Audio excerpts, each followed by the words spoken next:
প্রথম মহিলা রাষ্ট্রপতি কে জানেন? আসুন তাহলে জেনে নিই আজকের ভিডিওতে সেই মহিলা রাষ্ট্রপতির নাম। একটা ছোট্ট গ্রামের মেয়ে যিনি একদিন ভারতের সর্বোচ্চ সাংবিধানিক পদে আসীন হয়েছিলেন।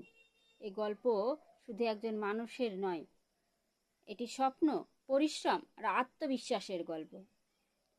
1934 সালের 19শে ডিসেম্বর মহারাষ্ট্রের জলগাঁও জেলার নওদাও গ্রামে জন্মগ্রহণ করেন প্রতিভা দেবী সিংহ পাটেল। ছোটবেলা থেকে তিনি পড়াশোনা, খেলাধুলা এবং নেতৃত্বের গুণে সবার নজর কেড়েছিলেন।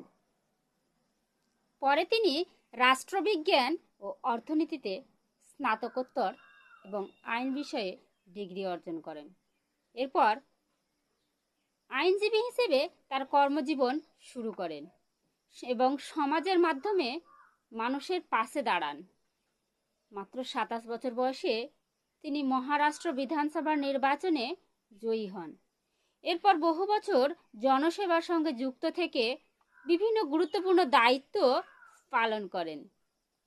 তিনি রাজ্যসভার সদস্য, লোকসভার সদস্য এবং পরে রাজস্থানের রাজ্যপাল হিসেবেও দায়িত্ব পালন করেন। এরপর আসে ইতিহাস গড়ার মুহূর্ত। 2007 সালের 25শে জুলাই প্রতিভা প্যাটেল ভারতের প্রথম নারী রাষ্ট্রপতি হিসেবে শপথ নেন।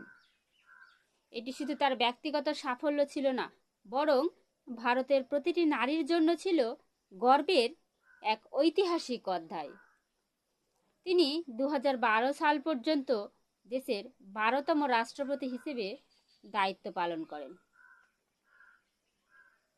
বিশেষভাবে নারী শিক্ষা, নারী ক্ষমতায়ন এবং গ্রামীণ উন্নয়ন ও সমাজের পিছিয়ে পড়া মানুষের উন্নয়নের উপর গুরুত্ব দিয়েছিলেন। তার জীবনের সবচেয়ে বড় শিক্ষা হলো পরিশ্রম, সততা এবং আত্মবিশ্বাস থাকলে অসম্ভবকেও সম্ভব করা যায়। আপনার মতে প্রতিভা প্যাটেলের সবচেয়ে বড় অর্জন কি? কমেন্টে অবশ্যই আপনার মতামত জানাতে ভুলবেন না।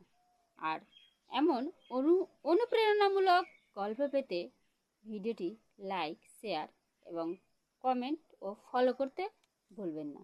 এতক্ষণ পর্যন্ত আমার ভিডিওটা দেখার জন্য সবাইকে অসংখ্য ধন্যবাদ।